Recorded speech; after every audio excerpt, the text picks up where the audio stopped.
until recently. I think honestly, you were one of the first people that I came across that talked about the flat Earth.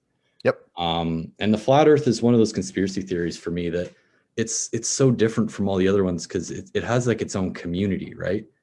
Big community. Yeah, and there isn't like conferences about 9/11 conspiracies or things like that, but there's conferences for the flat Earth. Yeah. So I was wondering why you think that is. Why do you think it has such a popular backing, and why the community is so tight knit? Why we're allowed to even do conferences? Because you're absolutely right. In the conspiracy world, nobody asked that. Good question. Which is, no other conspiracy group has their own meetings. I mean, you don't do meetups in restaurants about 9/11 or Sandy Hook or Boston bombing or Pearl Harbor. I mean, I go on. I know every conspiracy you could think of. Mm-hmm. But they're all, the reason is because they are dark and sinister. You know, they've got this black hat, evil, dark cloud hanging over it. And because of that, people naturally, instinctually avoid negative things, especially women. And that was what I noticed with this. Flat Earth has this message of hope behind it. It is, and also because we human beings had nothing to do with it. We didn't build this place.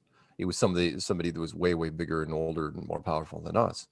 So you combine those things, and all of a sudden you've got this. But the message of hope is that if it is flat, you know, if we're living in a box, living in a giant building, then it was built by somebody, and that means that it was created by someone. And then you go into, it's like, okay, you really only have two choices: either an older, more powerful group, you know, an ancient civilization, or some sort of deity. Mm-hmm. Well, then you're kind of splitting hairs, because one man's ancient civilization is another man's deity. Right. I mean, we all know if a giant spaceship landed, there'd be two groups that would form. One group would look at it, it's like, oh wow, they are like the people from Avatar, and then the other people would start a church in their name.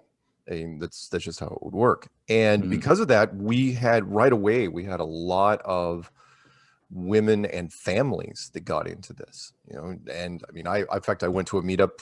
Today's Wednesday. I went to a meetup on last Saturday here in the States, up in Washington State, and there was at least 50% women at this thing. And because again, if it's positive and happy, and it attracts people. It does. It really does. And there's no dark side. You talk to your normal, which is why we experienced so much resistance in the conspiracy movement. I mean, there were a lot of people that got mad when Flat Earth came out, because they thought that 9/11 was the ultimate in all conspiracies, right? And when you talk about 9/11, it's a really dark conspiracy. It's dark and brooding, and the government's horrible, and we should all talk like Batman. And that's not Flat Earth. Flat Earth is very open, very accommodating. And I mean, if you watch the documentary on Netflix, the part of the conference was very authentic. People were walking in the lobby. We couldn't get people to freaking sit down in the seats because they were so excited to be in the lobby with other people just chatting it up. And that's what it is. I mean, we don't even have to, none of our meetups are formal in any way. We don't do presentations or anything like that. People are just thrilled to be there with other people talking about this. I ran into a girl, first time. She'd been listening to the show for a while. First time, I think she was 30. She drove in by herself and was just so excited to be around. It's like, wow, it is real. A lot of people do that. We get people that show up at meetups that don't even get out of their car.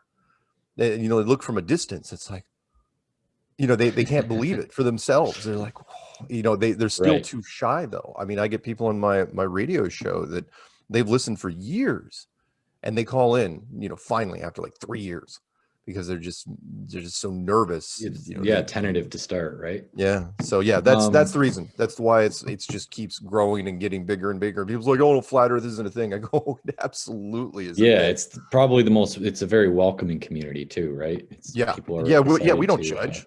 It's not like a universal church, but because we all have the same common enemy, which is the globe, which isn't a person. So we don't hate anyone. We don't hate the scientists that preach the globe stuff. We don't hate the PhDs, but we do. And in fact, we disagree on so many different points about the flat Earth. But I equated it in the movie to the clans of the Scottish Highlands. It's like, oh yeah, we'll tear each other apart, but at the end of the day, we all hate the English. Yeah, you have a common enemy. We have a common enemy, and when you have Yeah. that, that's a very, very strong thing, and it unites people. So from what I gather, within the flat Earth, there's kind of two different camps. Yeah. Majority believe that there's a dome. Yep. And there's some believe that there isn't a dome, right? Right. And then it seemed like what I gathered from your research or whatever, you come to the conclusion that it was created from like sort of a higher power. So do you kind of see this as a religion? Like, does it have a religious connotation? Oh yeah, we use religious verbiage all the time. In fact, I'm really surprised that after, because I've been doing this now for 6 years, that, and I'm one of the old ones. 6 years, 6 years is like cat years in flat Earth. Right. So many things happen, with the exception of last year, which was just a freaking bust. But we still had meetups last year. Only we could do that. We had a full blown conference last year. No masks. How about that? But yeah, we use religious verbiage because, I mean, why wouldn't you? There's a lot of, we talk about people who are awakened, people who believe. There's a lot of the word faith is thrown around. And because of that, I'm surprised that we weren't painted as a cult.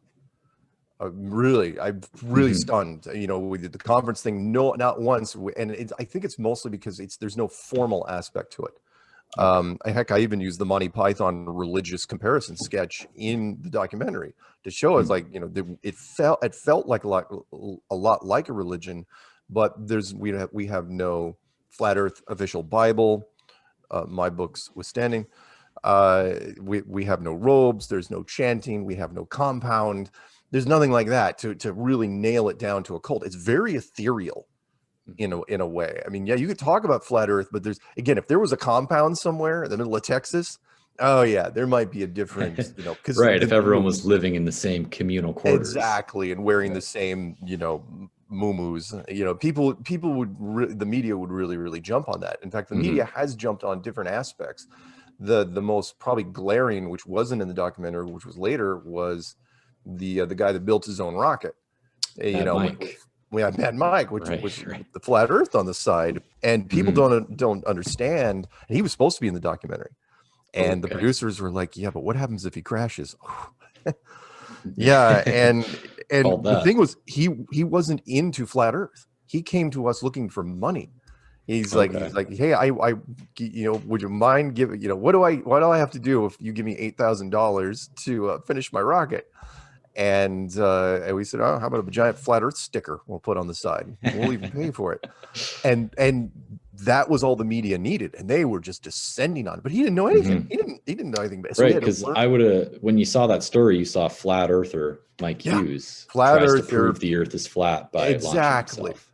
Exactly, and he got so much attention, and the irony was that the Science Channel was the one that signed him up for a TV deal. They helped build that last rocket, which indeed failed and crashed, and he is no longer with us. So, and show was never going to. They quietly swept that under the rug, and no one will ever know. So yeah, by the way, the Science Channel is probably the most responsible for that whole fiasco. But anyway, yeah, so we don't get labeled as a cult, but yes, a lot of religious symbolism, believers, non-believers, and that energy is, by the way, around us as well. We know when a non-believer comes into our groups. You can feel it. And you get kind of that weird, you could turn that into a little TV show where it's like, it's like, wait, something's not one of us. There's one among us. Not one of us. Yeah, there's an imposter. Yeah. Anyway. So I watched, obviously I went through your Flat Earth Clues videos that you post on YouTube. One that I found particularly interesting was the creative force clue.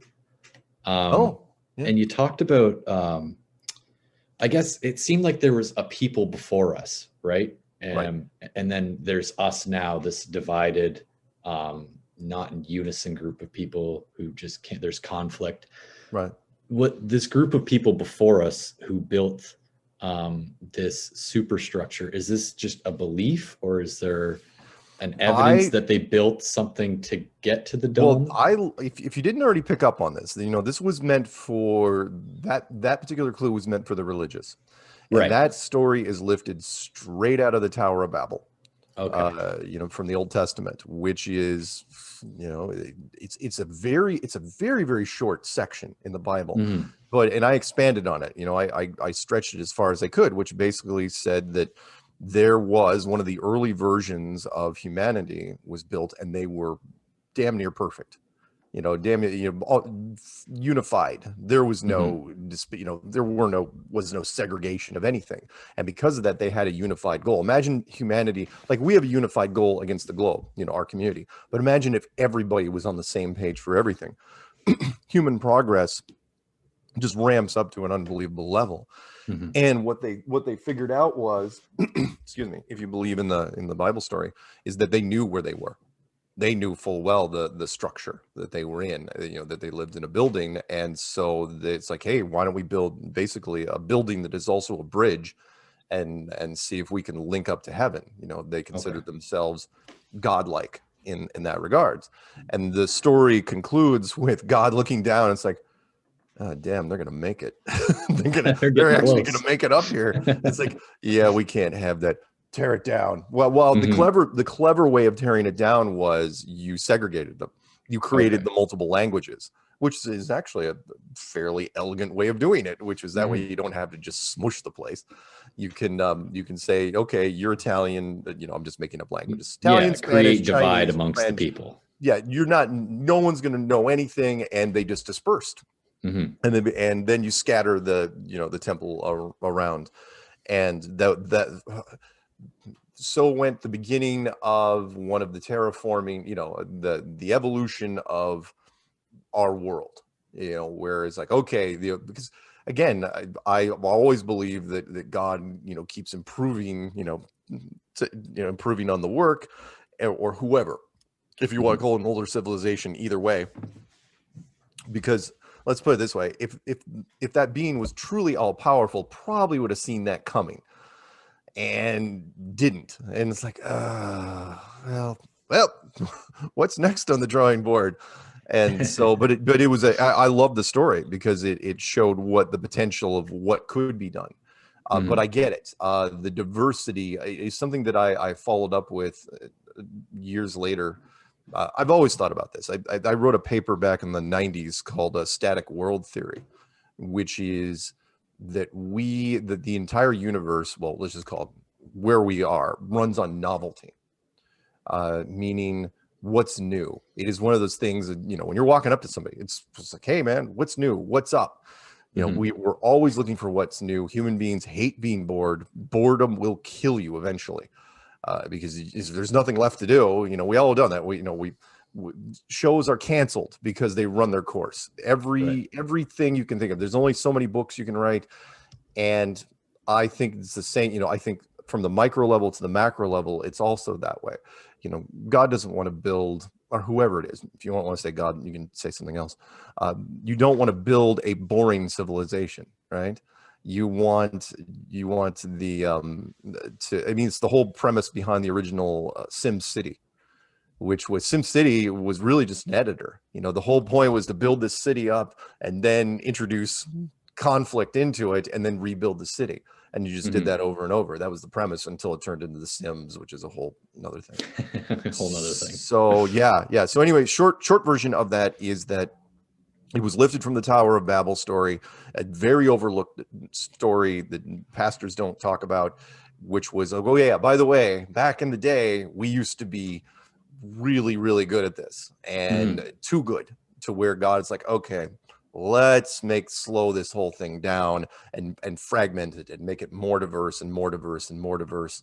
And if they're going to come together, it's not going to be an easy road. Right. Okay. There you go. Because everyone wants, we talk in movies and television and books, there's a character arc. Every great story comes in 3 acts. You introduce the characters, you give them a challenge of some sort. It's a massive challenge, and you then either resolve this challenge is resolved in one way or the other. Either they pass or they fail, and either way, lessons are learned. That's the story.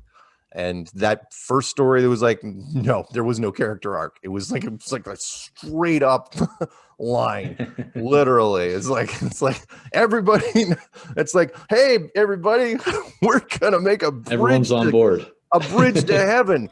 It's like everyone's hooray. It's like it was a short-lived project. Let's put it that way. Okay. All right. Anyway. So my next point, basically, it's a big task, right? Hang on, it's Siri popping up. This whole flat Earth, proving it it's a really big task that you have on your hand. Yep. And basically, by defeat or dismissing it, it's a lot of science that backs it up, and the institutions that back up science that have gone back thousands of years to Pythagoras and times like that. Sure. So by being pro flat Earth, would you say that you're against science, or would you say that you're against the institutions that reinforce science? The latter, the second one. I am not against science. We are taught. I grew up a geek, a nerd, a dork. You know, I love all things science. I've got comic book. I used to go in a comic book shop, and I was in tech support for 20 years, high level tech support, and I taught proprietary software. That is what I did. I loved everything about science. I used to cover my maps or cover my walls with world maps. I used to collect antique globes. I loved everything that came out, and I was old enough to be there when all the cool toys came out, way before the internet. You know, every year there was something cool that was coming out. It's like, wow, the future actually might happen. Where's the flying cars? Where it falls short is just being human. Meaning science, look, there's conspiracies in every aspect of our lives. Whether or not they're media sanctioned, we all know. But the ones that are media sanctioned, we've seen them. You know, it's in business and politics and sports and entertainment, and yes, even journalism and science. Real quick, the science, their big flaw, they have two big flaws. One is they will take the money and cut corners to release a product too early. They always have, they always will. Everything going back from lead paint, lead gasoline, DDT, all the variations of DDT, asbestos, which I think is a fantastic product, unless you work in the factory, then you're a goner. Then, of course, all the scientists that took the money and said that smoking was absolutely fine. All the doctors that recommended certain cigarettes. And that has never gone away. In the United States, and I think it's everywhere, the FDA, it is the only product in our country which you are not required to list the ingredients. Anywhere on the side of the pack, on the side of the carton, it is an industry secret. They are never going to tell you because they make so much money. They can bribe everybody to say, like, we don't have to say it, just take the freaking money, and they do. The other thing that science has I have a problem with science, when they formed basically their own religion. They started out as, we're anti-religious, we are men of science, the scientific method, we collect facts of the earth. Yeah, we create these books, but then they realized pretty quickly on that people will believe them regardless. So what happened was, there's a great quote by George Orwell, which I put in the description box of every video I make. And he was talking about how it's so weird that people just believe science no matter what. If you have a lab coat, you can make statements, and you got a degree on your wall, you can make statements and people are like, well, he's smarter than me. It must be true. Right. And he was saying, and this is in 1946, he said, you could go to anyone on the street and ask them how they know the world's a globe. And their first response would be like, what are you talking about? We know it's a globe. It is known. It is a globe. And then you say, really? How do you know? And then all of a sudden it starts dawning on people. It's like, wait a minute. It's not that I know, I was told. There's a big difference there. And the point was, and he was not a flat earther. He just happened to use that as an example. The question was, well, NASA wasn't even founded until 1958. So how did everybody know in the 40s that it was a globe? They didn't. They were just told this generation after generation after generation. And then it leads into the problem of science, which is, okay, when you keep making these statements and then all of a sudden you are proven wrong, what happens? Well, you know, with science, did I ever give you or have you ever seen me do the coelacanth reference? No, I don't believe so. All right, let me see if I can go into, is there a chat button here? Yeah, good. Yeah, I'll dump it into chat real fast. You'll like this. And my video hopefully won't skip out too fast. Okay, so there's a picture I uploaded to you right now. It's the coelacanth fish, prehistoric fish, extinct for 70 million years. Every scientist in the world would have bet the freaking farm on this one, right? Every one of them would have said, "Oh yeah, that, can you see it?" Yeah, I got it. Yeah. Everyone would have said that fish. There it is. There's the fossil. It's an ugly fish with a whole bunch of extra fins. No, it's dead. Super dead. Dead. Well, then the British government finds this in 1938 off of the coast of South Africa. And then they find one off of Madagascar, Mozambique. They're basically all over freaking Africa. Mm-hmm. And then National Geographic comes out and they end up swimming with them right there. Did special on them. Well, what do you do if you're science? And there's plenty more pictures out there. I mean, there are in videos and all this. You can see this damn fish. They had to reevaluate and say, well, it's instead of just saying, hey, we were wrong, they never apologize. Science apologizes for nothing. That is one of my big things. So they just put it under the umbrella of science. Like, well, it's obviously a living fossil. It was in an evolutionary state of stasis, which means it didn't change, didn't evolve like all the other fish. It just, and so it's like, what's your point? Yeah. What my point is that science is wrong. They're usually wrong. The easiest ones to point out is science is wrong about animals constantly. The giant panda was an absolute myth. It's like, nope, doesn't exist. And then you find one. It's like, it's under science now. it's now just here. It's with the rest of them. Giant anaconda, the giant squid, all these things were absolute myths. And until we found them, but until that point, the thing that pisses me off is they will mock you. You know, this laughs like giant panda. It's like, what? You're an idiot, right? They will just berate you. And then finally you bring one in on a leash and they're like, you have to believe you. Yeah. And then, well, it's not just that. It's like, huh, well then, yeah, put it in the zoo with the rest of them. It's like, do you get an apology? Nope, you do not. And so what my point is like, let's look at stuff in the future. People say, there is no Loch Ness monster. Right? One of my favorites. It's like, what's the Loch Ness monster? For those of you who don't know, are there plesiosaurs, dinosaurs, old dinosaurs swimming around some of the lakes in the UK? And your answer would be, well, no. Why not? Well, because they've been extinct for at least 100 million years. Oh, you mean like that fish right there? That fish. So that fish is totally alive, and you were totally wrong on that. But the Loch Ness monster, no, that's totally dead. You realize where the disconnect is, and so yeah, that's my beef with science. Do I hate science? No. The people though that have commandeered science over the last 5 centuries have turned it into scientism. They turned it into their own religion. And here, I'll give you one more real fast, which is here's my summing up for science. That's Neil deGrasse Tyson, and that's his quote: "The good thing about science is that it's true whether or not you believe in it." It's one of the most arrogant things I've ever heard. And I know what he was getting at. He was basically saying that science is, but that's not the quote he should be using. The quote I put out there was, science is true until the day it's not. Right. So again, you do the same thing. So last part on science. Science will tell you that the core of the earth, and you watch the clues, the core of the earth is this molten spinning thing. It's 4,000 miles down. It's like, really? How far down have you gone to check this out? 2,000 miles, 1,000, 100, 10.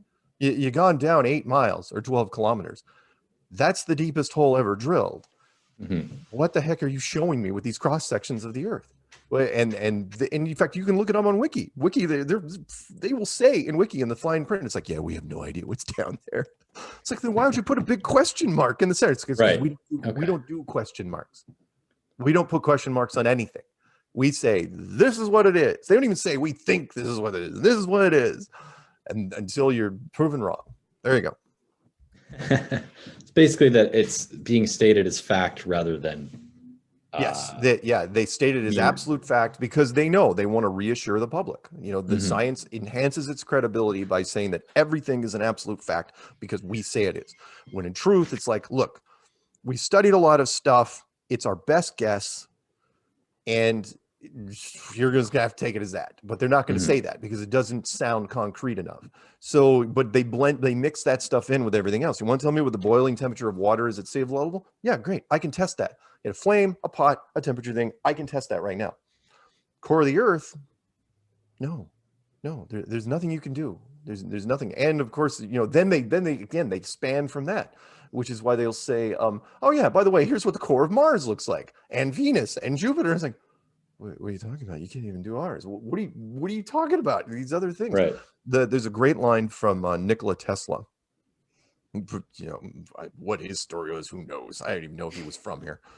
The guy was way out there. He invented some weird stuff. He said that what happens is that scientists will base their work on the previous guy and will never look at the foundation. They will only go on the shoulders of the guy directly below him. He goes, the problem is when you keep doing that, you're exponentially getting less and less right, to where he goes, when you get up to a certain level, the equations are meaningless. He goes, every scientist should be looking at the foundation. Granted, it takes a lot longer, but they should be looking at the ground foundation first. So when people come at me and say, "Oh, are you saying you're smarter than Stephen Hawking and Einstein?" It's like, no.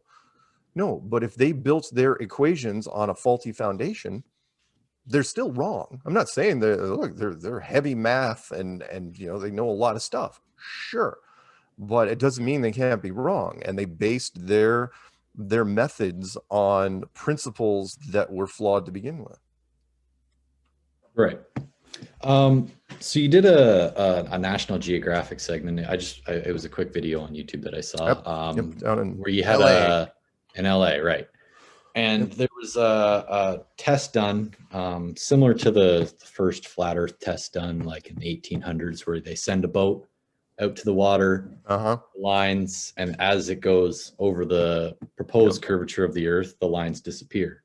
Right. You want me to explain that I believe in that video you said that doesn't prove anything for you, that there's other factors at play, right? Let me start up with this one. Okay. Right. So my question would be, is there any form of proof that would make you think the other way? Like, is there anything that you would be able to see that would make you think, well, maybe the Earth is? Oh yeah. There's two things that could be done.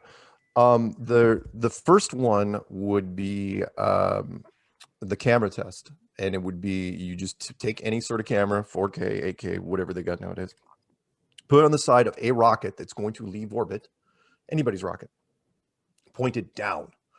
Don't point it off the side. Don't point it up. Don't put it on a capsule that's going to drop off and go back to Earth, which is what they always do.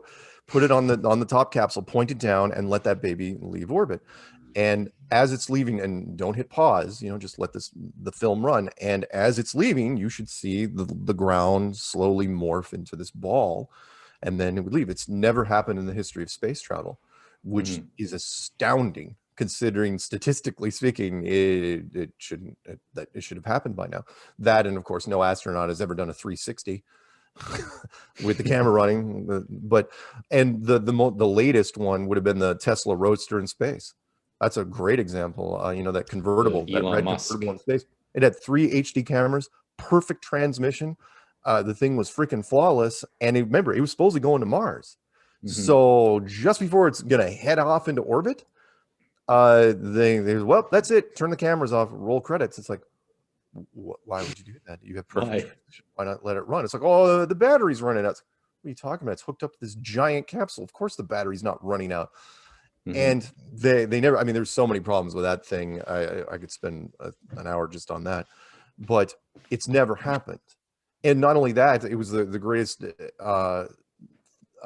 example of misdirection I've ever seen. A lot of people, if you watch that, and all our entire community watched it right off the bat, which was they were just following the boosters. So the boosters drop off. It's like, oh, we're going to re-land the boosters.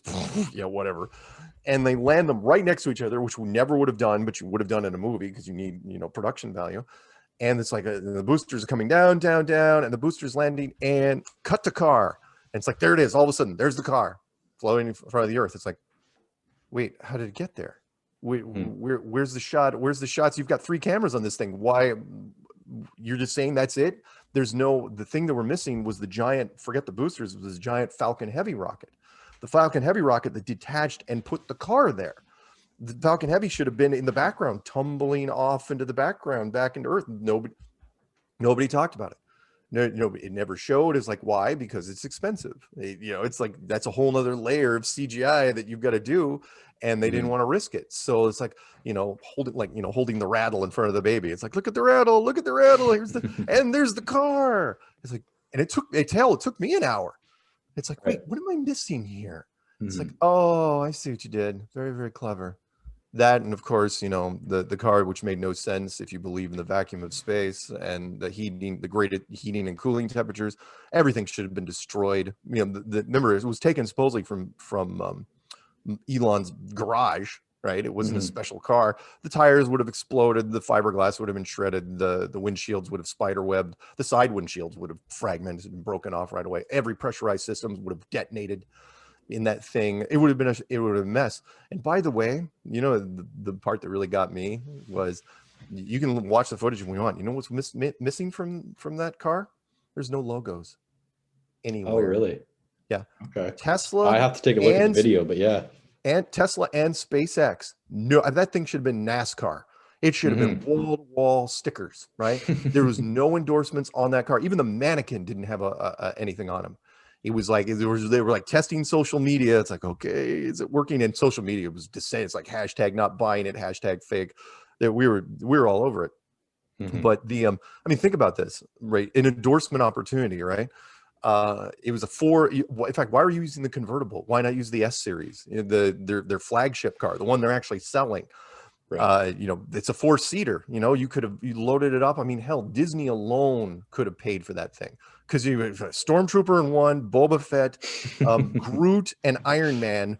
We could put them all in there. The thing would have paid for itself. But no, you had a mannequin with not a single logo on him, just a generic mannequin that didn't look like anything. And that was it. Nobody else sent a car to space, and that was never turned into a car commercial. It wasn't in their dealerships. Nothing. It was like it was a fad for like a week or two, and maybe a month of buzz. But again, I've never looked deeply into it because it didn't last that long after. Yeah. Where's the car commercials, and why didn't any other car? You would think that like Chevy and Ford and GM and they would have been watching this like, oh yeah, we got to get a freaking truck up there. We gotta do this. We can turn this into. It's like, nope, nobody. Not only did they not do it, nobody even attempted it. Anyway, what else? So you mentioned this is just a quick one, but you mentioned other planets. So I looked. I'm not sure if I saw anything, but in the flat Earth model, are the other planets real? Are they? Nope. They're just. Are they made up? They're no different than lights on the ceiling in a planetarium. Right. Which I say is like, look, do you see Jupiter? You go to a planetarium, you say, do you see Jupiter? Yes, I do. Do you see the moons of Jupiter? Yes, I do.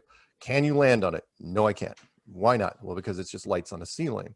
However, think about it from another way. I've been working on a new angle for that one, which is if you brought someone even from, doesn't even have to be a caveman, someone just a couple hundred years ago, bring them into that planetarium, they are going to buy it. They will buy everything that's freaking up there. All you have to do is tell them. That's like, oh yeah, that's Jupiter, it's moon. They don't know what they're looking at. They don't understand the technology. They don't understand the engineering. They're just, wow, that's just amazing. They would absolutely buy it. So the question is, when you walk out of that building, who's to say you're just not in a much, much bigger building built by someone bigger than us? And that's something that's been talked about in sci-fi forever, since there's been sci-fi. Which is, is it possible that we're, when we look at a snow globe, that we're also in a snow globe, which is, the Russian stacking doll argument. Yeah. And then along with that, so in order to like perpetuate this story and keep it going, there would have to be a lot of people involved, right? From scientists to global leaders, astronauts, airline pilots, and then in your hiding God clue video, you mentioned that it would only take one person to come forward, right? And then it would start to spiral and to one have that very particular person. Okay. So let me the first part, which is, is everybody in on it? No. Hmm. You need very few people. Now you need people to keep it going, but you don't have to tell them the truth. I mean, it's something in the military called compartmentalization, which is you only need to know, was the military term, which is the spy, for example. The spy, he's sent out there, you're going to assassinate that guy in that hotel from this rooftop, right? That's all you're going to tell the guy. That's like, he's going to be here at this particular time. He's going to get in this car. You have to shoot him between the door and the car. Everybody knows this. You do not tell him anything about the political intrigue behind it. You don't tell why the guy's dying. You don't tell, the backstory of any capacity. Why would you? In fact, it would probably hurt the case, or your thing, what you're trying to do there. I use Capricorn 1 as a reference a lot. The 1970s movie about the fake Mars mission, which was nobody in NASA knew except for the very, very top brass and the telemetry guys. Those are the important guys. Meaning the telemetry guys are the guys that crunch the numbers and tell you where the rocket is when you don't see it anymore. So, the rocket goes, it's like, I can't see it anymore. Telemetry guy, where's it at? And he says, well, it's over the South Indian Ocean right now. It's like, you have to take his word for it, because he's the guy, he's the one that say, oh, and it's at this elevation. They're the ones that have to do it. And in Capricorn 1, there was a telemetry guy who wasn't supposed to know anything about it. And he ran his own programs and said, yes, it doesn't make any sense. It's like, the transmission couldn't be coming from 70 miles away. And the second he even said that out loud, that was gone. He was removed from the movie and life. It was like he was done. They don't take chances. So in this case, you don't need to know. It is the greatest need to know thing ever. The pilots don't need to know. The engineers that build the fuel systems, look, you want them to build rockets. Neil Tyson doesn't need to know. Scientists don't need to know. Why would you? You want them acting naturally. They learned after the Apollo astronauts. If you ever get a chance, watch some of the Apollo astronauts after Apollo 11, when especially the international press conference, when they were being interviewed. They should have been on freaking cloud 9, right? They should have been on a permanent high. And these guys, the international press is talking to them, and they're just so down and sad. And they're just kind of mumbling through their answers. It's like, what the hell's wrong with you guys? Well, it's because all of a sudden they realized the seriousness of this, which was they were taking credit for the greatest achievement in human history. And they were told, somebody briefed them. It's like, okay, here's why. Right? Nowadays, because everyone that's up there is military, nowadays it's just a soldier thing. It's like, okay, we're going to tell you, you're going to be faking this. We're not going to tell you which one we're using it for. It's like shooting a scene in a movie, right, for somebody. And you tell the actors, okay, you're going to shoot this scene. And it's like, we're not going to tell you what film it's going to be in. We're not going to tell you what country it's going to show in. We're not going to tell you anything. It's just, look, here's your money. You sign the waiver, go away. And it's worked so far, which is why the ISS stuff has got, you tell even the astronauts as little as possible. The guys that know, hell, even the telemetry guys probably don't know enough to do a press release on top. So, and even if, to your point, if you had guys who were going to break ranks and, tell people, line from 3 Days of the Condor, another movie, who are they going to go to exactly? Let's say you're an astronaut, right? Say you know a few things, and you decide you're going to have a crisis of conscience. By the way, you've already been psychological profiled, and they're monitoring your emails and your phone calls, which you would do. You're not going to let anything to chance. So if you're even thinking about, if you email somebody, it's like, yeah, I'm feeling really guilty about blah, blah, blah. Yeah, they're going to slowly but surely turn you in the right direction. But let's say you broke out. It's like one night you had a Jerry Maguire moment. It's like, yeah, I'm going to start that. Who would you go to? Exactly. Right. We could call up. I mean, in Canada, say you're gonna go to the CBC. You're gonna go. Who exactly are you going to tell that for a fact isn't compromised? Because all the media is compromised at some level. I can tell you right now, the American intelligence agencies have people in everywhere. They have everywhere just to make sure stories don't go off kilter. And you got one shot at this. Because if you come out to the wrong producer, because it's like, yeah, that sounds like a great story. We're thinking to run it. Let me run it past some of my other producers. And then it's over. Because some of those producers, they're monitoring traffic. They're monitoring this. And then all of a sudden, there's a knock on your door. and you crashed into a telephone pole apparently. And that's it for you. Yesterday. So at the top of it, is it so if there's obviously it would be a web going down of who knows, who doesn't know, who's the top, who knows what, who is the top? Is it government? Is that the $1 million question? No. The governments rise and fall. There's a wonderful, if you ever get a chance, look up stuff called the rules of power. The number one rule of power has never changed in the history of our civilization, which is stay hidden.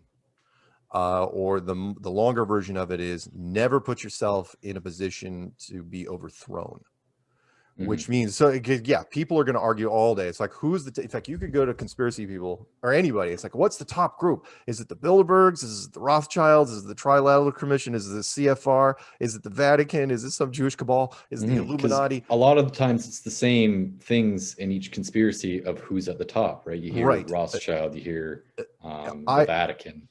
Yeah, exactly. The Rothschild. Yeah, but the Rothschilds are fairly new compared to like the Vatican. The Vatican is the remnants of the Roman Empire, where that goes back as far as we, that goes back our entire history line. Whereas the Rothschilds, that only goes, their power structure really only took place. And yes, they accumulated a ridiculous amount of money.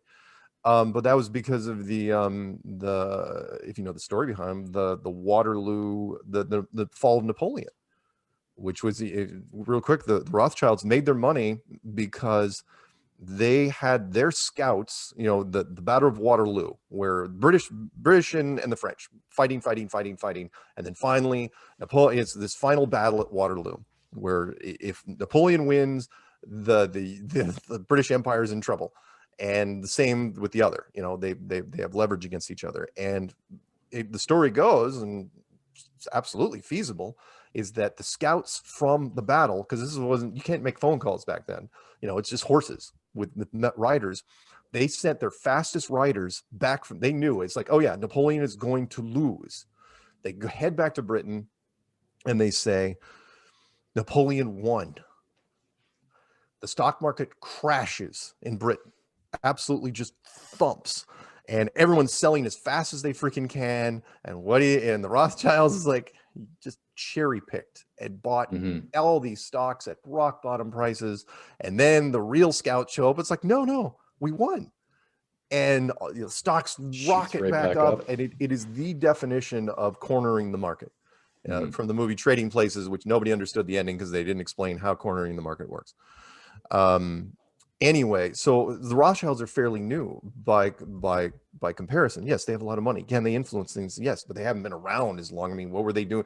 What things were happening before the Rothschilds? Let's put it that way. Are they a powerful group? Yeah, you bet they are. I mean, if you have 12-digit bank accounts, you can do anything you want. What I like to do is define it between the puppet masters and the puppets. Here's the problem with the blessing and the curse of being, you can't be both. Meaning you can't be when people say, oh, it's the richest man in the room. Well, Jeff Bezos and Bill Gates. It's like, no. Those are the richest public people in the world. The really, really, really rich people, they don't advertise it. They just say, it's like, Bill Gates, whatever. He can do whatever he wants. Jeff Bezos, in fact, Jeff Bezos hasn't even had his money 20 years. There are families that have had money and power going back centuries. Generational. Generation after, huge family lines. So, but you can't be both. You can't be the puppet master and the puppet. The puppet is in the spotlight. The puppet gets all the glory, right? They're out there on stage doing their thing. They are in the light. The puppet masters cannot. They cannot risk it, because once you are in the light, the population, the general public knows who you are. And if all of a sudden they turn on you, they're going to come after you. You can't be attacked if they don't know who you are. It is the brilliance of being the puppet master. So it's this weird curse. They'd love to be public in some cases. So that's why you buy politicians, you buy kings, you buy barons, you control those guys. But at the very tippy top, no, you don't know who they are, which is why, like the X-Files, wonderful. The premise was the X-Files, the men in the room, in the big smoking men room, you didn't know who the names were. Why would you? You just knew they were older, established families, people that have been around a long time that keep things going. There you go. So we're wrapping it up a little bit. My last 2 points, not so much on evidence or anything like that. I just wanted to know, like, do you think well, we'll start with this one. Yeah. It's kind of a rapidly growing movement, right? People are joining every day. Like the flat Earth is probably the fastest growing conspiracy that there is right now. So much so they shut the scoreboard down. They shut down our search results in YouTube. Right, yeah, because I tried to look that up. One of your videos, you showed the growth, Yeah. and I looked up the growth. It's not there anymore. And people say, "Well, they didn't do it because of you." It's like, yeah, they did. So in your Richard Byrd video, you talk about his expeditions and how at certain point they were cut off. There was no more expeditions. They found something. So what would you say is the next move for the flat Earth movement? Like, what's the goal? What's happening next? The only thing realistically, come on, the Antarctic Treaty is no joke. It's been around for 50, 60 years, and it's bulletproof. We're not. A trip to the edge is not a feasible option. No, it's not even an option. I mean, if you have 6 decades to set up a defense system to keep people from going, you're not going to breach that. It's just not going to happen. I mean, there's been producers jump in and it's like, oh, we should totally do a show and the finale should be Antarctica. It's like, yeah, good luck. You're not going to get past it. You read through the Antarctic Treaty, it's amazing how robust it is. Again, you see the brilliance of it is that nobody owns Antarctica, so you don't just go to one country and ask permission. You have to go to a dozen countries, and the permit process is horribly expensive. And even then, that's the point. You're alerting just going, setting up this process. Yeah, you're alerting interest. So many different agencies. They know where you are. So even if you did find, let's say you're a billionaire and you got some 777 fully loaded, and you got to go off course, right? Bypass GPS. Let's just go for it. Let's say you saw, the outer marker. Again, what are you going to do when you try coming back? If the Defense Department doesn't take care of you in advance, they're going to talk to you and say, you can't talk about this. If you do, we're going to seize everything you got. We'll discredit you. And that's the nice version. That's the kind version. The other stuff, what's the saying? We'll lock you in a room and throw away the room. We don't have to do that. No, the only thing I hope for with people is the 100th monkey effect, which is very, very real. If you don't know what that is, it is the update. I believe that we, at the core, God is a programmer, whoever built us, and this is still software, this virtual. And we have seen the 100th monkey effect in so many different things, but the animal species is fascinating.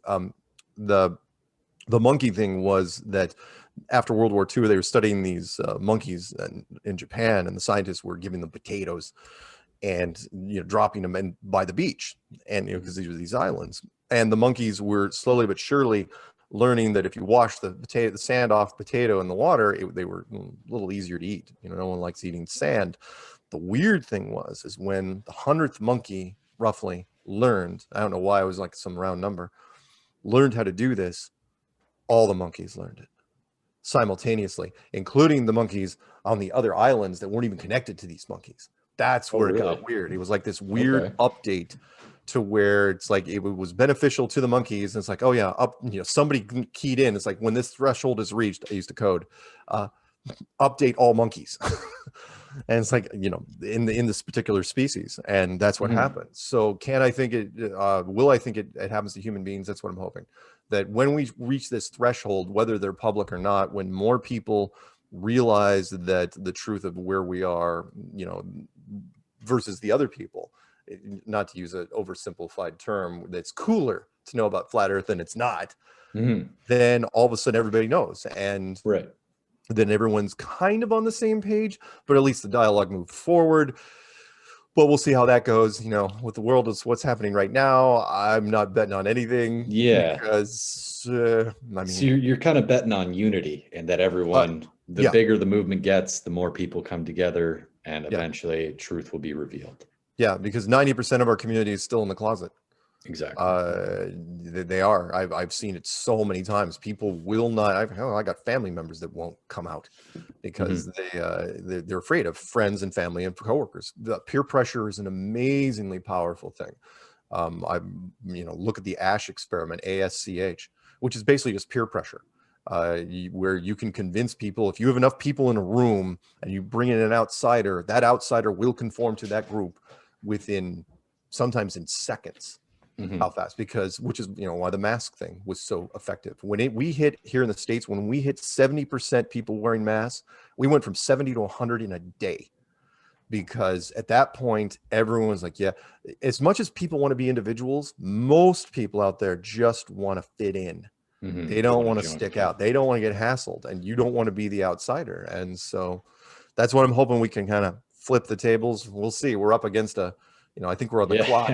It's a big fight. You got, it's a lot of work to do. One of the final things I just wanted to, do you think, because obviously the topic of flat earth is majority people, it's almost anger, right? When you talk about it, or like disgust, and depends who you talk to and how much education. Right, it does. Do you think the criticism that flat earth gets is fair? And like, why are people so critical of this particular conspiracy? I do think it's fair. I have said on multiple occasions that if you don't laugh at flat earth in the first 20 minutes, there's probably something wrong with you, because it is the conditioning. That's why the reactions are so strong. The knee-jerk reactions that we get are straight out of the 5 stages of acceptance: denial, anger, bargaining, depression, and then finally acceptance, which is, you put a globe in a classroom, a stupid toy globe, and you point at it, you say, that's where we live. And you reinforce that for 12 years. That is CIA basic conditioning. It just reinforces and reinforces and reinforces to where they go out of school, they have an emotional attachment. They are invested in that. No different. And I don't know what they do up in Canada.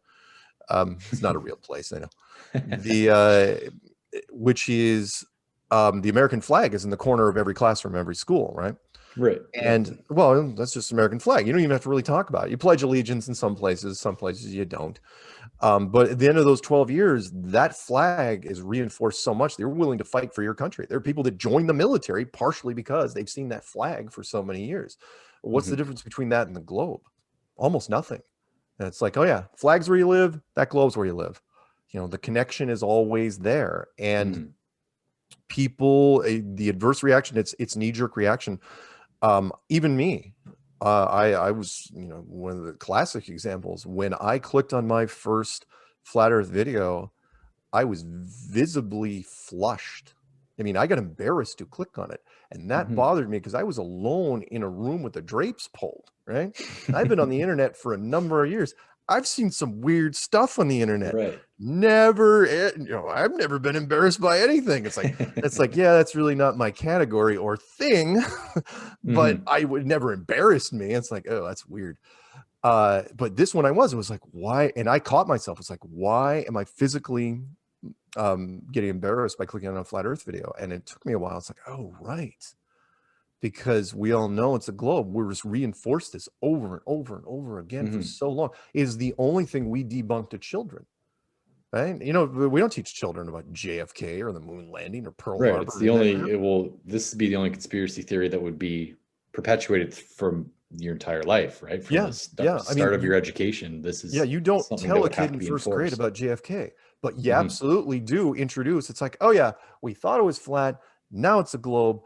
Here we go with our basic addition arithmetic, right? It would make it probably the biggest conspiracy theory on the planet, because it's something that involves the entire planet and the entire education system of every. Which is why the conspiracy world was really against this when we first started coming out, because I mean there were conspiracy people that said, no, these are the top conspiracies.